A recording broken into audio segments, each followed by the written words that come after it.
Hello everyone. Welcome to May and Social Work Review.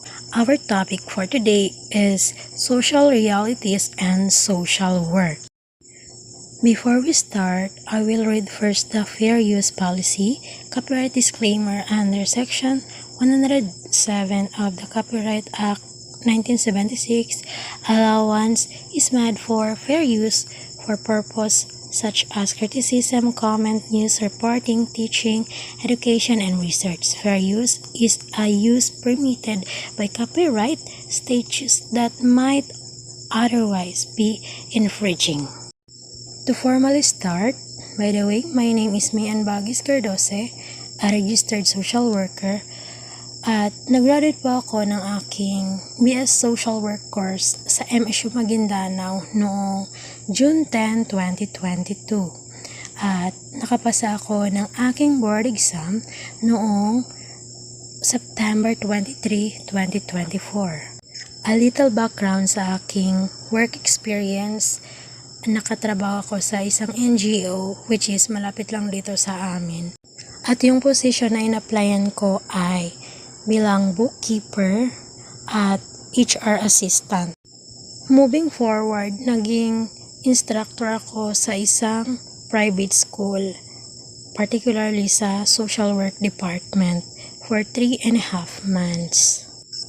My mission kung bakit ko ginagawa ang video na ito is to help aspiring social workers understand concept in a simple, clear, and relatable way and guide them toward passing the board exam.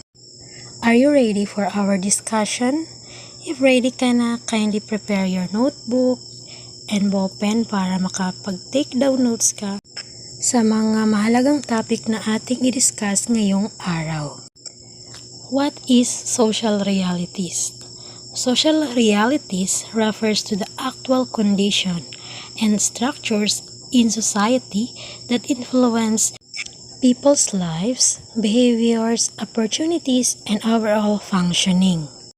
Ang social realities ay ang totoong sitwasyon na nararanasan ng mga tao sa lipunan, tulad ng kahirapan, akses sa edukasyon, trabaho, at serbisyo. Hindi lahat ng tao ay may parehong oportunidad dahil nakadepende ito sa sistema at kalagayan ng kanilang kapaligiran. Halimbawa, isang kabataan ang napipilitang magtrabaho kaysa mag-aral dahil sa kahirapan. Isa pang halimbawa, isang pamilya ang hirap makakuha ng healthcare dahil sa kakulangan ng serbisyo sa kanilang lugar. Let's proceed sa social situation. Social situation is a dynamic interaction of individuals, culture, time, and environment within a specific context.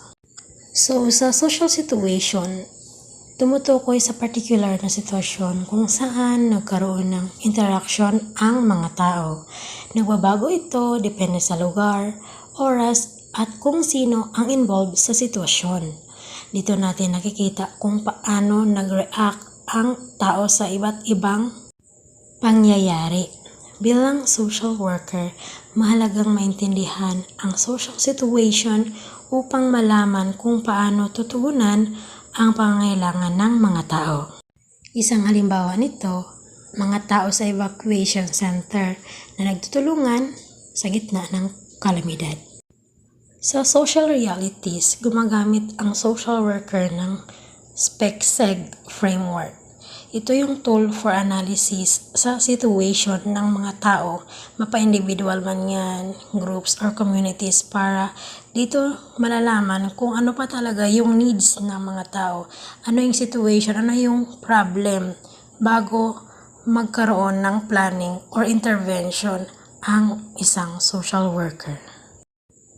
So let's talk about social. The social dimension focuses on relationships, social support system, and access to basic needs.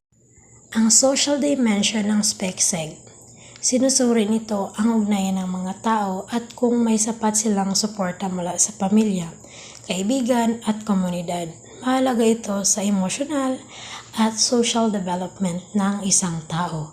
Kapag kulang ang support system, mas nagiging vulnerable ang isang tao sa problema. Kaya mahalagang makita kung may sapat na tulong at koneksyon ang isang individual sa kanyang paligid. So let's think about yung bata na may supportive na family sa kanyang pag-aaral. So malaki ang chance na maging successful siya sa pag-aaral kasi supportive yung kanyang environment. So let's proceed sa political dimension. The political dimension refers to the governance, leadership, and distribution of power and decision-making. Ang political dimension naman po ay tumutukoy sa kung paano pinamamahalaan ang lipunan at kung sino ang may kapangyarihan sa paggawa ng desisyon. Ang mga patakaran ng gobyerno ay may direktang epekto sa mamamayan. Kung hindi pantay ang distribusyon ng kapangyarihan, may mga sektor na napag-iiwanan, kaya mahalagang suriin kung sino ang nakikinabang at kung sino ang hindi. Halimbawa, yung isang barangay nagbibigay ng scholarship programs. So, doon pa lang, titingnan natin kung lahat ba ay nakaka-benefit ng scholarship programs na yun. Lahat ba ng students ay maka-avail? So, let's talk about economic. The economic dimension deals with income, employment, and distribution of resources. Sa economic naman po, tinutukoy nito kung paano kumita ang tao at kung sapat ba ito sa kanilang pangangailangan. Malaki ang epekto nito sa kalidad ng buhay ng isang individual.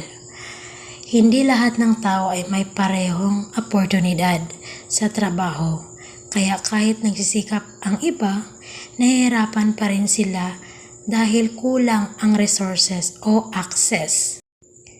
So, let's think about yung family na may stable income. Yung nanay may trabaho, yung tatay may trabaho din. So, ang result, syempre may pagkain sila sa bahay, kompleto yung needs nila, at yung mga anak nila ay mapag-aral nila. So, another is yung pamilyang walang trabaho. So, ang problem is hirap sa pagkain, yung mga basic needs ay hindi ma-provide. So, yun po yung sa economic. So, let's proceed sa cultural dimension.